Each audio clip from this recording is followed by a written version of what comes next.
আজি গুণোৎসৱৰ তৃতীয় দিন, অন্তিম দিন, প্ৰথম ফেজৰ। আজি বাটামাৰী ইছমাইলীয়া মুক্তামত মই পৰিদৰ্শন কৰি আছোঁ। ইতিমধ্যে মৰ্ণিং এছেম্বলি হৈ গৈছে। ছাত্ৰ ছাত্ৰী কম যদিও অতি সুন্দৰকৈ মৰ্ণিং এছেম্বলি তেওঁলোকে কৰিব পাৰিছে, ভাল লাগিছে। আৰু বাকী যিখিনি আছে মই ভালকৈ চাম, তদাৰক কৰিম। বস্তুখিনি যদি আছে সেইমতে মই মাৰ্কিং কৰিম। বিগত দুদিন ধৰি আপুনি এক্সটাৰ্নেল হিচাপে দায়িত্ব পালন কৰি আছে, কেনেধৰণৰ পাইছে ল'ৰা ছোৱালীৰ ক্ষেত্ৰত? এইখিনিয়ে কিমান উন্নত কৰিব নে অনুন্নত হ'ব? হয়, এই গুণোৎসৱে আমাৰ এই পিছপৰা অঞ্চলৰ স্কুলসমূহৰ বহুত উন্নতি সাধন কৰিছে।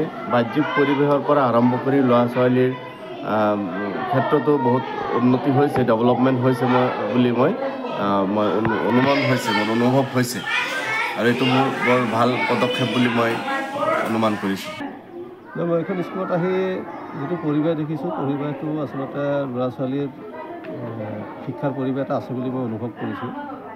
যদিও ল'ৰা ছোৱালীখিনি এল পি স্কুলৰ সৰু সৰু ল'ৰা ছোৱালী, কিন্তু তেওঁলোকৰ এটা ডিচিপ্লিন মেইনটেইন কৰাৰ মানসিকতা এটা আছে। আৰু শিক্ষক, মই ইয়াতে যদি স্কুলৰ শিক্ষক দুজনহে পাইছোঁ, বাকী এজন বাহিৰত আছে। কিন্তু বেলেগ স্কুলৰ পৰা 3জনমান শিক্ষক ইয়াতে ৰিপৰ্ট কৰিছে। আমি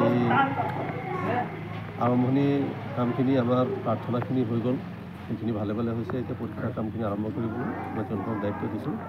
এই চৰকাৰৰ যি পদক্ষেপ গুণোৎসৱ, এই গুণোৎসৱত শিক্ষাৰ মানদণ্ডটো কেনেধৰণৰ হ'ব বুলি আপুনি ভাবে?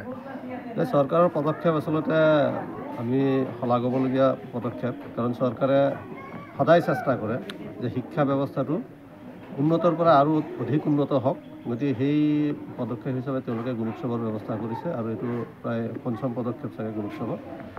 গতিকে ইয়াৰ জৰিয়তে স্কুলৰ আন্তঃগাঁথনি বা শিক্ষক ছাত্ৰ ছাত্ৰীসকলৰ মাজৰ যিটো নিয়মানুৱৰ্তিতা বা যিটো পঢ়াৰ যিটো পৰিৱেশ, সেই পৰিৱেশটো ইতিমধ্যে গোটেই অসমত এই এটা সুন্দৰ প্ৰতিষ্ঠিত ৰূপত আগুৱাই গৈ আছে। গতিকে চৰকাৰৰ পদক্ষেপক মই শলাগিছোঁ।